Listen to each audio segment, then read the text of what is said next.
एक छोटे से गांव में एक पुराना जंगल था और उस जंगल के बीचों बीच खड़ा था एक टूटा फूटा टेढ़ा मेढ़ा मकान। गांव के लोग कहते थे कि वहां एक भयानक चुड़ैल रहती है जो रात में डरावनी हंसी हंसती है और बच्चों को पकड़ ले जाती है। लेकिन सच्चाई कोई नहीं जानता था क्योंकि किसी ने भी उस मकान के पास जाने की हिम्मत नहीं की थी।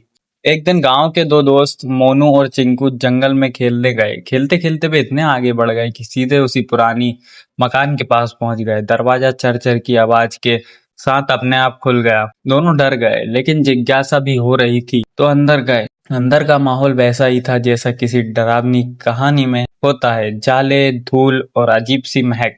तभी पीछे से एक भारी लेकिन मजेदार आवाज आई, अरे बच्चों आ गए, चाय पियोगे?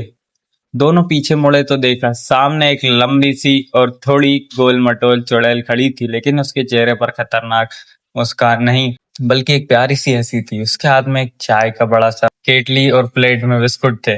मोनू ने हिचकिचाते हुए पूछा, आप हमें डराएंगी नहीं? चुड़ैल हंस पड़ी, अरे पागल, मैं बच्चों को क्यों डराऊंगी?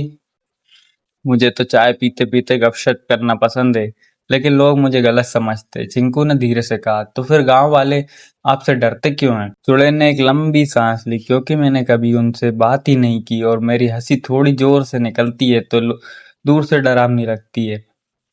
उस दिन चुड़ैल ने मोनू और चिंकू को चाय पिलाई, बिस्कुट खिलाए और जंगल की मजेदार कहानियां सुनाई। उन्होंने जाना कि चुड़ैल के पास एक जादुई केतली है जिससे चाय पीने वाला इंसान तुरंत खुश हो जाता है और अपने सारे दुख भूल जाता है।